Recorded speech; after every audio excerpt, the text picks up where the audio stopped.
Donc, c'est déjà l'heure de notre dernière présentation. So, it's already time for our last presentation. Donc, la dernière présentation d'aujourd'hui est de Céline Ruiz. Donc, elle est née avec une passion pour les mathématiques. Elle a tracé un parcours professionnel qui fusionne l'enseignement des mathématiques, de l'algorithmique et de la programmation avec un profond engagement en faveur de l'égalité des genres. Après avoir obtenu en 2002 le CAP de mathématiques, elle a enseigné pendant presque 2 décennies dans ce domaine dans le système éducatif français. En 2018, désireuse d'élargir ses horizons, elle a introduit l'algorithmique et le langage de programmation Python dans son enseignement. Poursuivant sa mission éducative au Sénégal, elle a enseigné Scratch aux plus jeunes et s'est formée aux sciences numériques et technologies. Enfin, elle a décidé de poser ses bagages à Sherbrooke où elle a opéré une transition professionnelle en devenant chargée de projets en lien avec l'égalité des genres. Dans le cadre de cette nouvelle aventure, Céline a conçu et animé des ateliers de programmation informatique visant à diversifier les choix professionnels dès le plus jeune âge.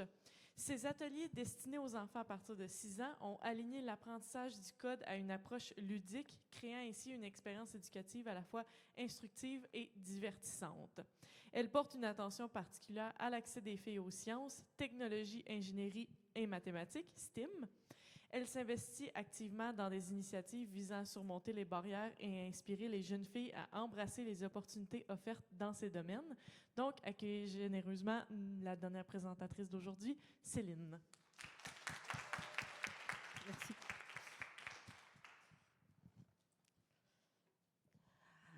Je pense que le résumé a été fait. C'était une photo qui a été faite à l'espace loisir de Sherbrooke à Brompton. On va y revenir plus tard. Donc en fait, j'ai essayé de faire un résumé de mon parcours professionnel, mais surtout à quel moment j'ai voulu faire du codage. En fait, ça a commencé dans les années 90, quand j'étais à l'école secondaire, avec une calculatrice tout simplement. Puis après, il y a eu de nombreuses années où il ne s'est rien passé par rapport au codage. J'étais enseignante en mathématiques, mais à ce moment-là, il n'y avait pas du tout d'algorithmique, il n'y avait pas du tout d'informatique. Et puis, il y a eu des réformes dans le système éducatif français, puis j'ai pas eu le choix. Ça faisait partie des programmes, donc il a fallu que je me forme, souvent toute seule. Je suis arrivée au Sénégal, c'est pareil, j'ai dû réapprendre certains langages informatiques, et après je suis arrivée à Sherbrooke, et là c'est moi qui ai décidé d'intégrer dans mon travail la programmation informatique. Comment ça a commencé? Voilà, une calculatrice Casio. Dans les années 94-95, j'étais à l'école secondaire et puis on devait avoir une calculatrice programmable en maths, mais en fait on programmait jamais rien. Puis moi je me disais, c'est vraiment plate parce qu'on peut automatiser des calculs, donc pourquoi ne pas utiliser cette machine que j'ai le droit d'utiliser? Donc toute seule, j'utilisais programme, la touche 8, là, puis je créais mes petits programmes. Mais ça, personne ne me demandait de le faire. C'était juste moi, je me disais, mais au moins je pourrais être sûr que mes calculs sont corrects. Donc voilà. Après, ça s'est vite arrêté. Parce qu'après, j'ai fait des études, mais c'était des maths qui sont nommées des maths pures. Donc vous voyez déjà ce que ça veut dire. C'est-à-dire qu'il n'y a plus de programmation dans les années 2000. C'était pas du tout dans le cursus, c'était pas obligatoire. Donc j'avais plus le temps, ce qui est dommage, mais je m'étais focalisée sur autre chose. Et puis, donc j'ai enseigné les mathématiques à partir de 2002, des élèves on va dire, de 10 ans à 14-15 ans. Et puis, pendant 5 ans, j'ai fait 5 établissements scolaires différents. On apprend vite quand on change chaque année d'établissement scolaire. Mais il n'y avait toujours pas de programmation informatique. Donc moi, j'étais très contente. J'étais prof de maths. À 12 ans, je disais que je voulais être prof de maths. J'en avais 25, j'étais prof de maths. C'était parfait. Et puis, voilà, les programmes arrivent. J'arrive en 2011 au lycée, donc ce qui correspond secondaire 4-5, et puis première année de cégep ici. Et voilà, les programmes changent et on doit enseigner l'algorithmique. Pas de formation, Puis c'est, enseigner l'algorithmique, 35 élèves qui ont 18 ans, mais qui n'en ont jamais fait. Et qui ne sont pas scientifiques, qui ont choisi la filière économique et sociale. Donc, non seulement je devais me former, ça, je me dis, c'est pas très dur, mais il fallait surtout que j'enseigne à 18 élèves qui n'aimaient pas ça, qui n'aimaient pas spécialement les maths et qui ne voyaient pas l'intérêt. Bon, ben, on y va. Hein. De toute façon, ils avaient un examen à la fin d'année. Une partie de l'examen pouvait porter sur ce sujet. Donc, je me débrouille tant bien que mal, plutôt mal que bien, on va dire, sur ce coup-là. Il y avait beaucoup de facteurs qui faisaient que ça ne pouvait pas aller. Je veux dire, on ne commence pas à 18 ans avec le stress d'un examen, quelque chose qu'ils n'aiment pas. Du moins, ça, ce n'était pas de ma faute. 35 élèves, ils devaient programmer sur leur calculatrice. Mais évidemment, ils avaient tous des calculatrices différentes. Donc, en fait, on va dire qu'il y avait 10 modèles de calculatrices. On ne pouvait pas imposer un modèle de calculatrice. Donc, à un moment, quand il a fallu faire de la programmation sur la calculatrice, vous imaginez les 10 types de calculatrices avec à chaque fois « Madame, ça ne marche pas, Madame, ça ne marche pas, Madame, ça ne marche pas. » OK ? Ça va bien se passer. Bon, on y arrive au fur et à mesure, bon an, mal an. Et surtout, ils ne comprenaient absolument pas l'intérêt, puisque les calculatrices avaient des programmes qui répondaient à ce genre de questions directement, sans faire de programmation. Bon, ben oui, je leur disais, bon, tu mets dans ta calculatrice, et à un moment donné, il y a l'examen qui arrive, le seul moyen, c'est tu mets dans ta calculatrice, et puis tu utilises comme tu veux le jour de l'examen, réponds à la question. Bon, ce n'était pas satisfaisant pour personne, mais au moins, ils avaient le minimum dont ils avaient besoin. Donc, vous voyez, le début de l'enseignement de l'algorithmique a été un petit peu compliqué, sachant que pas de salle informatique, ou une salle informatique avec 15 postes d'ordinateur qui fonctionnent, sachant qu'ils sont 35, c'est chaotique. Donc, je ne peux pas dire que ma première expérience était bonne quand j'étais toute seule en autonomie en tant qu'élève. En tant qu'enseignante, c'était beaucoup, beaucoup plus dur en me disant « mais qu'est-ce que je peux leur apprendre ?» Et puis après, j'ai continué mon parcours professionnel et puis là, on commence à voir sortir du cadre. C'est-à-dire, je me suis intéressée à la diplomatie, c'est-à-dire les relations internationales, organiser des conférences pour les élèves. Vous allez me dire, il n'y a aucun rapport avec le code. Oui, clairement. Sortir du cadre, c'est dans le lycée où je travaillais, il y avait une conférence qui était organisée à l'ONU à Genève pour les élèves, pour des élèves du monde entier. Moi, je suis curieuse. Donc, j'ai commencé à m'y intéresser, à poser des questions, mais jamais j'ai eu l'idée que je pouvais participer. J'étais prof de maths, c'était une conférence bilingue. J'ai toujours choisi des pays francophones. Vous voyez à peu près mon niveau en anglais. Et donc, je pose des questions, puis d'un seul coup, il y a la responsable qui me dit « mais ça t'intéresse ?» Je dis « ben oui, ça m'intéresse. » Mais elle me dit « tu veux rejoindre l'équipe ?» Je fais... Et là, dans mon cerveau, il y a eu « non mais je ne suis pas capable, je ne suis pas bilingue, j'ai aucune formation en diplomatie. » Bref, je me disais « j'ai rien qui peut correspondre à ce projet. » Mais je me dis « on me le propose, ça veut dire qu'on estime, on juge que je suis capable, donc j'y vais. » Donc j'ai participé pendant des années, ça s'est juste arrêté à Sherbrooke en fait.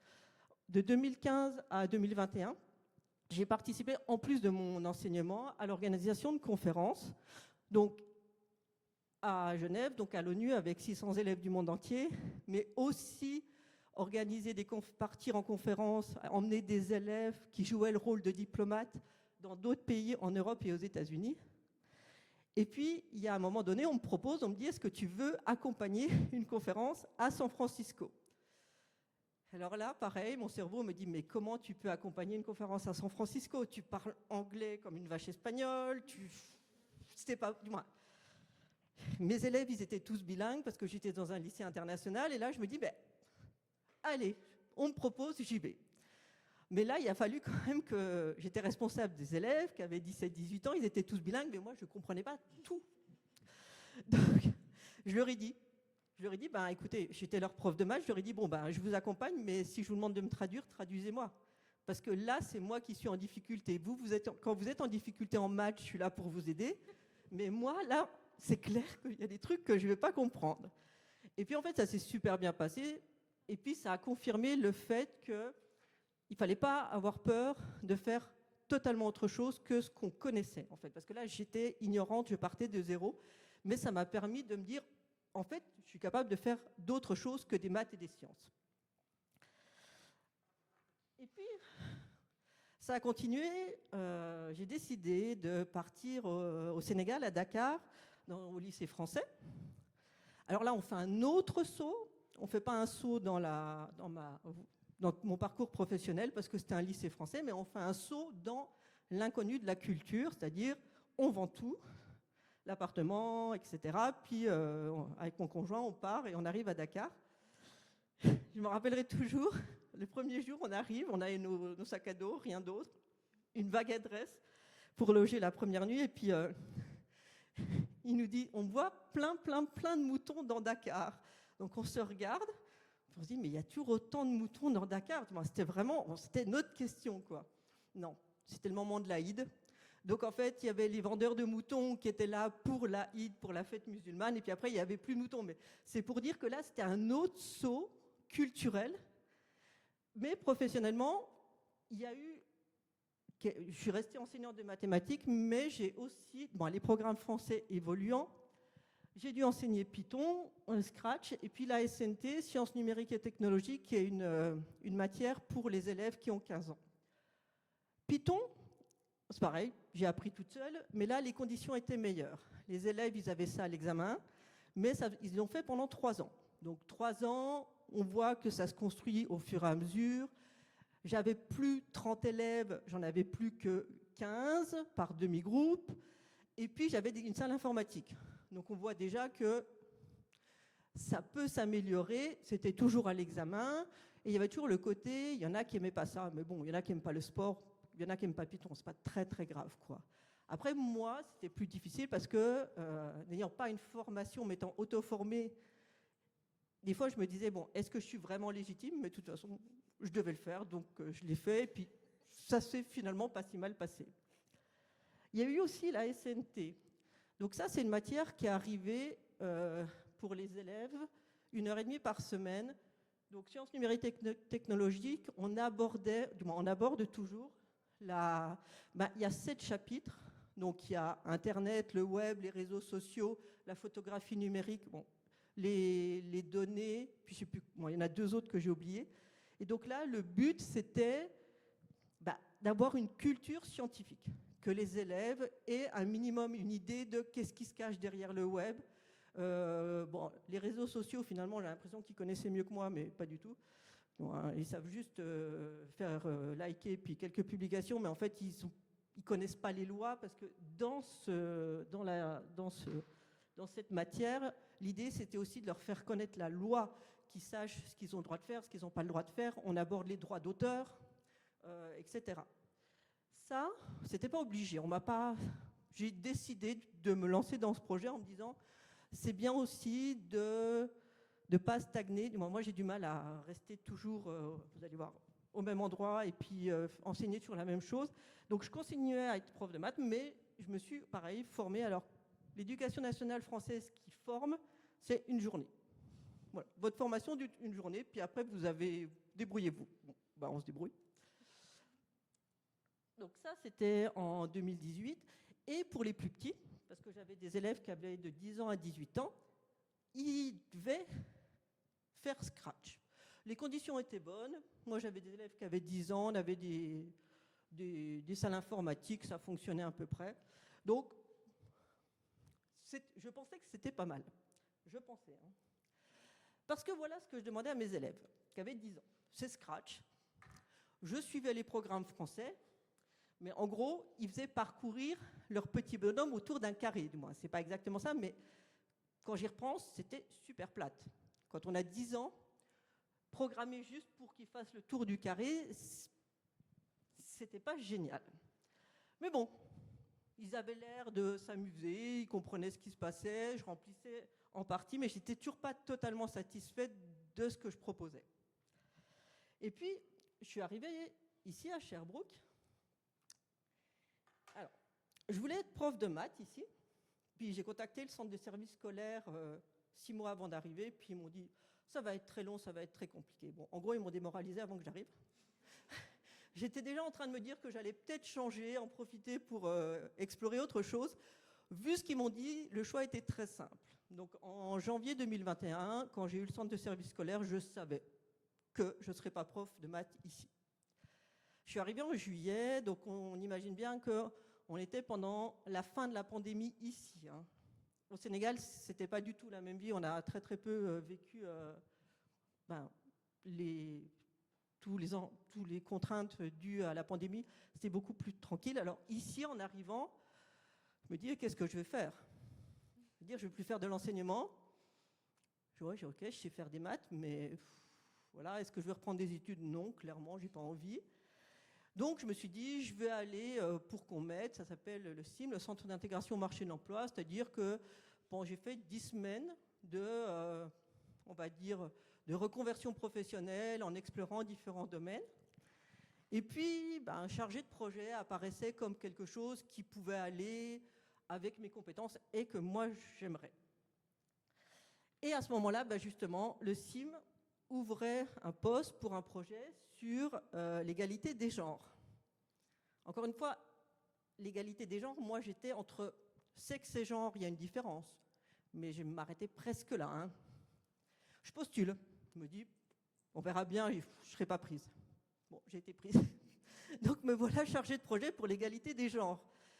Et là, je me dis, bon, il va falloir faire quelque chose quand même, parce qu'il va falloir déjà que j'éclaircisse tout dans ma tête avant de faire quoi que ce soit. Et donc, j'ai travaillé avec Transestri. J'ai contacté Transestri à Sherbrooke en leur demandant de... J'avais fait des recherches, évidemment, j'avais lu. Je ne suis pas arrivée en disant « je ne sais rien », mais en leur disant écoutez, moi, je suis chargée de projet sur l'égalité des genres, j'ai des questions, est-ce que vous pourriez répondre? Et en fait, j'ai été très, très bien accueillie. Elles ont répondu à toutes mes questions, m'ont accompagnée.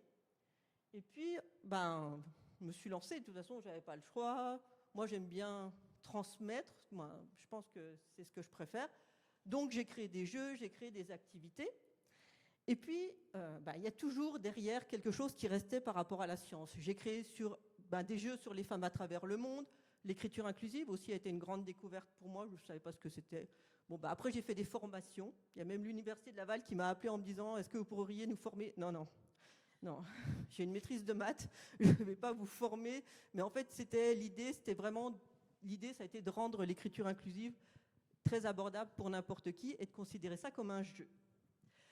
Et puis, moi, dans ma tête, je me disais, je vais continuer, mais il faut absolument que je reprenne cette histoire de science, mais je voulais l'intégrer au projet. Je me dis, ça y est, je vais faire de la programmation informatique pour les jeunes, et puis le but, ça va être la diversification des choix professionnels. Parfait. Donc, je me lance et je me dis, je vais réutiliser Scratch. Mais je ne vais pas utiliser Scratch comme je l'ai fait.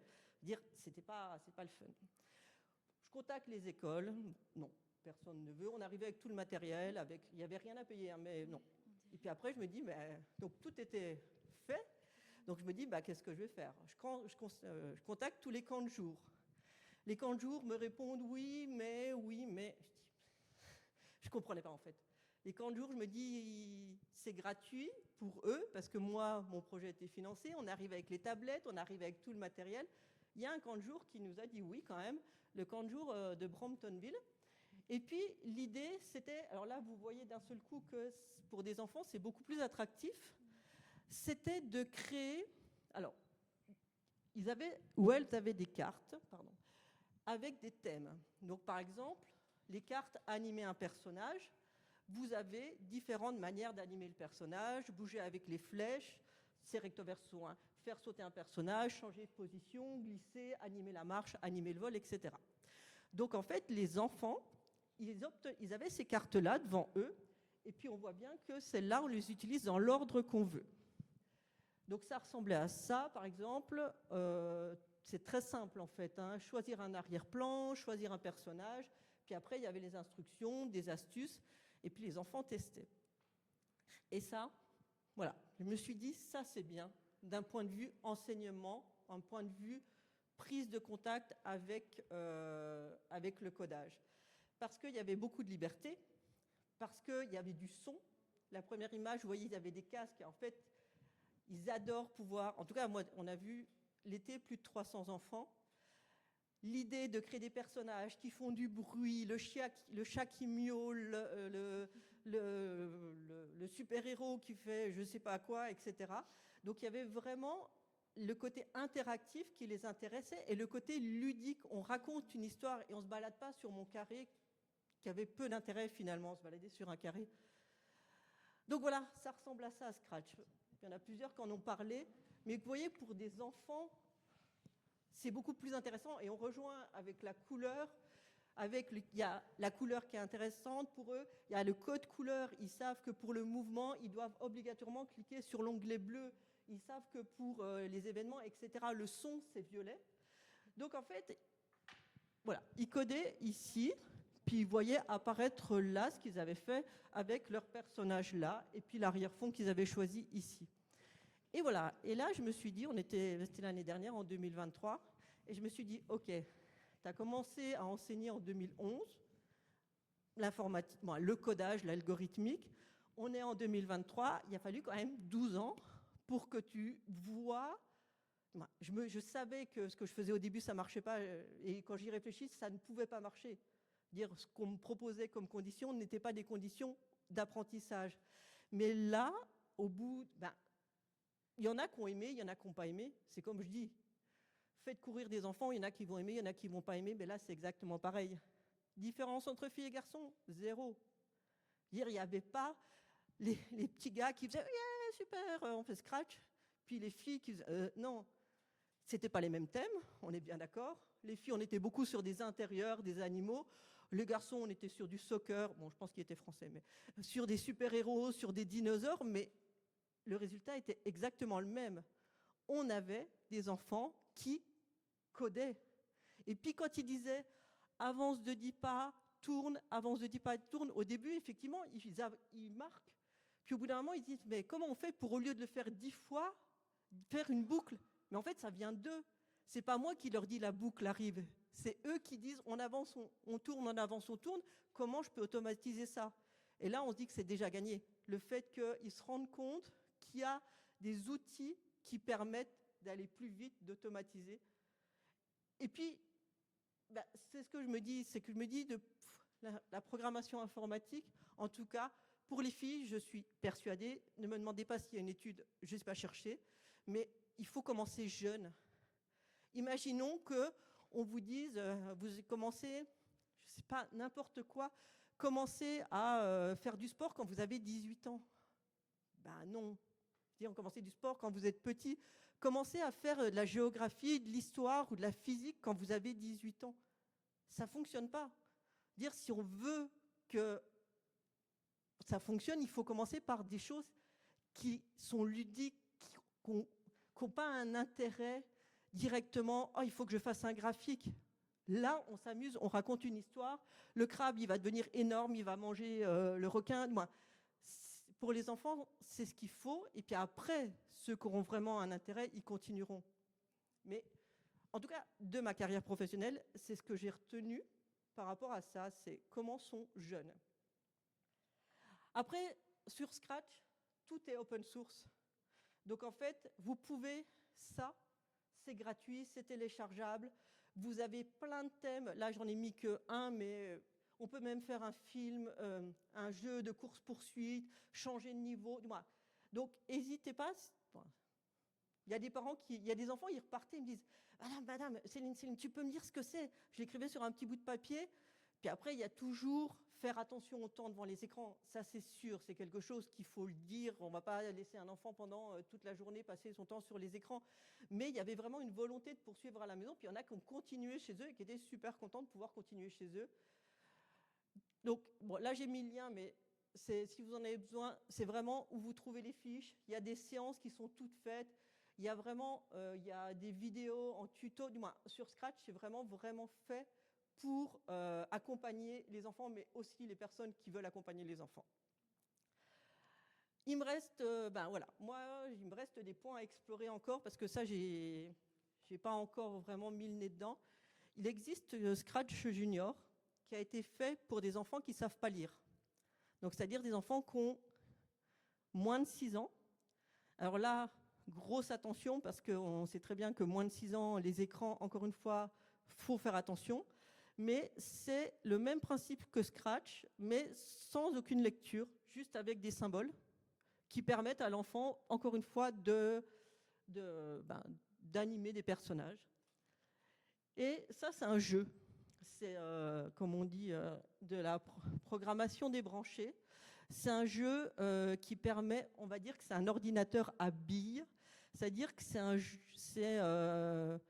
jeu de logique et de réflexion où l'idée, c'est, vous avez, je ne sais plus comment elle s'appelle, c'est sous forme de manga. Elle arrive sur une planète, puis elle a plein de défis à relever. Et pour relever les défis, c'est l'ordre des billes qui apparaissent. Et pour ça, il y a des connecteurs, il faut faire basculer. Et ça permet, alors, aux jeunes et aux moins jeunes, parce que moi j'en ai fait un petit peu, ça m'a beaucoup amusé, de voir la réflexion, comment on fait pour arriver au résultat. Et c'est des fois un bon partage entre les parents et les enfants. Donc ça, je n'ai pas expérimenté au point d'avoir un avis là-dessus, mais je pense que c'est... je suis sûre que moi, c'est des pistes que je vais explorer pour la suite. Et voilà. Merci.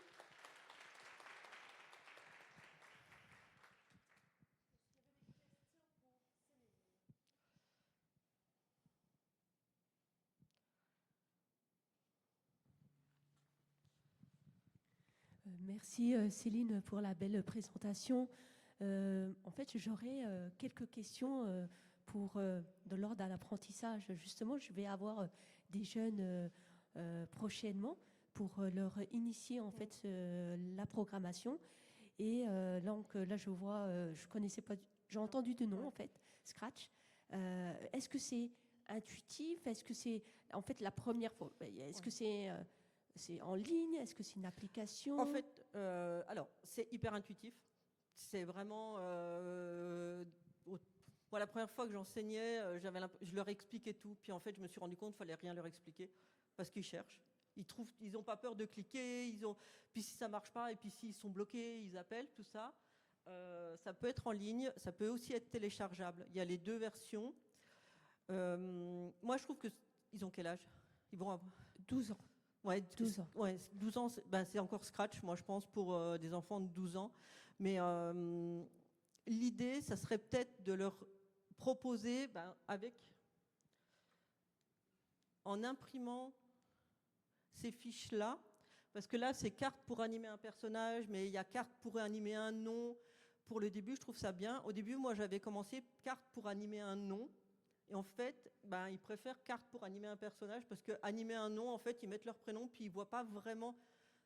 Moi, je trouvais ça le fun. Puis en fait, en observant, ils préfèrent clairement créer des petites histoires comme là, parce que les personnages peuvent parler, tout ça.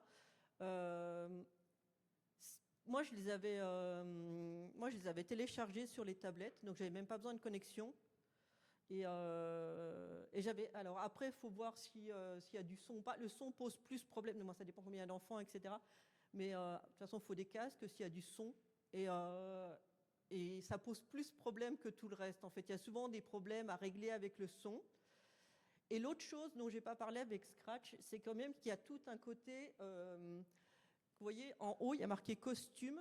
Et en fait, il y a un côté où ils peuvent reprendre un personnage, le déformer, changer la couleur. Donc des enfants qui seraient moins intéressés par ça, ils peuvent avoir un côté très intéressé pour personnaliser leur personnage, créer de nouveaux personnages.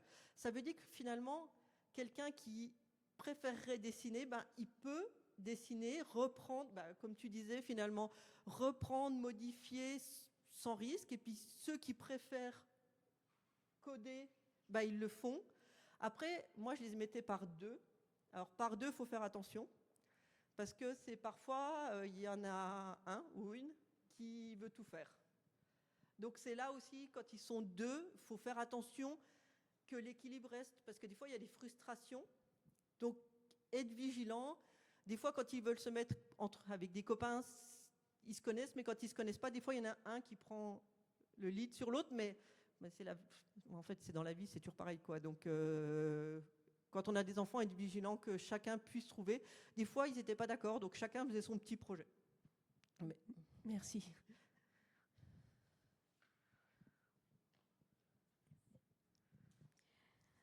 Merci pour la présentation. Je trouvais ça intéressant que vous avez essayé d'approcher les écoles pour faire ce genre d'activité dans les écoles. Vraiment intéressant. Moi, je fais du bénévolat dans une association ici en Estrie qui s'appelle Technosciences Estrie. Ah oui. Vous connaissez? Bah, j'ai fait des présentations pour Technosciences. Ah, ok. Dans des écoles? Ok. Oui, dans des écoles tout cas, ici. Moi, c'est eux qui m'ont ouvert la Ouais. porte pour Ouais. faire des présentations dans des écoles primaires ou secondaires, même sur les mathématiques, l'image numérique, l'intelligence artificielle. Puis c'est tant mieux, je voulais vous proposer ça, mais vous connaissez, ben, tant mieux. En fait, pour Technosciences Estrie, j'ai pas fait Scratch en fait, parce que je crois qu'ils ont des ateliers déjà de programmation. Moi, j'ai pas présenté, mais j'ai fait des conférences sur les femmes scientifiques. Donc en fait, je suis allée, ici déjà, j'étais là pour les filles et les sciences, un duo électrisant, j'ai fait. Puis je suis allée dans des écoles primaires et des écoles secondaires justement pour faire des présentations de femmes scientifiques. Très Donc, intéressant pour merci. donner l'exemple. Oui, Ouais. Puis exactement. il y a aussi Culture pour tous, je ne sais pas si vous Non, connaissez. je connais pas ça. Ouais. Ok. C'est dans le même genre en tout cas. Ok. Ouais. Super. Super, merci. Merci.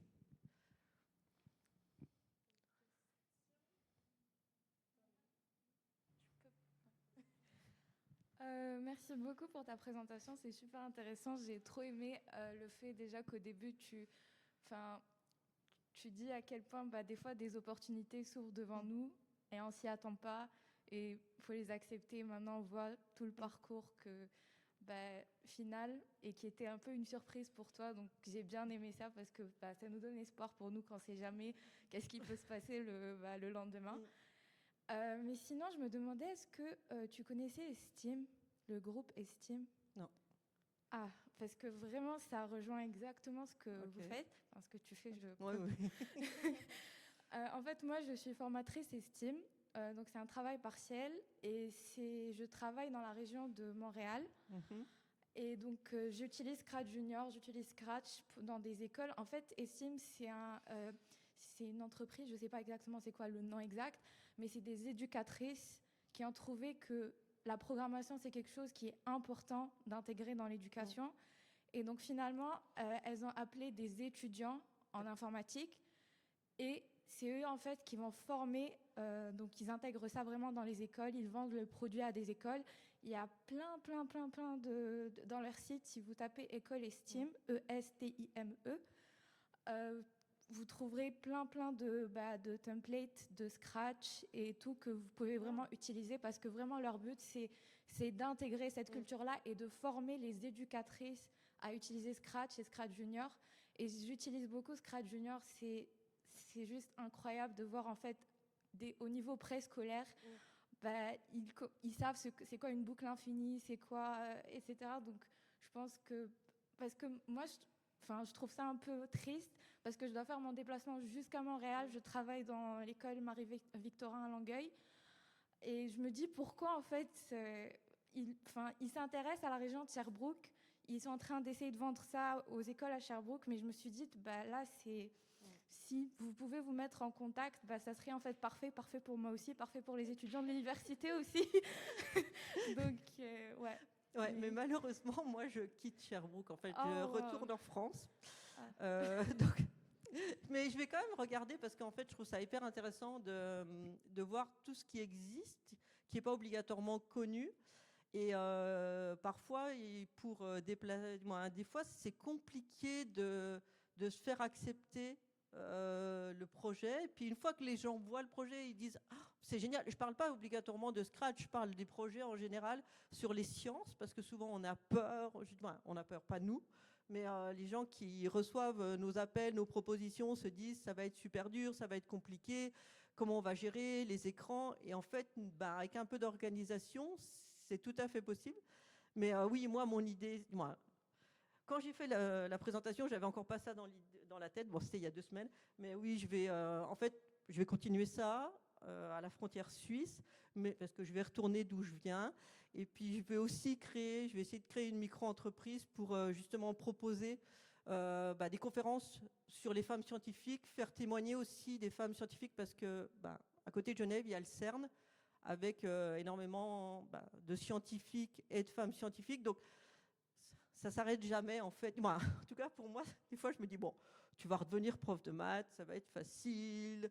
Voilà. Puis après, mon cerveau dit, non, tu vas t'ennuyer. En fait, moi, il y a toujours ce côté-là de, oui, c'est bien. Il y a des personnes, ça leur convient très bien de faire un métier qui leur plaît et puis de pas obligatoirement voir. Moi, c'est quelque chose, j'arrive pas en fait. Même plus le temps passe, pire c'est. C'est-à-dire plus le temps passe, plus je me dis mais si je pourrais faire ça, mais je vais vérifier, je vais regarder et puis pourquoi pas l'exporter. Merci.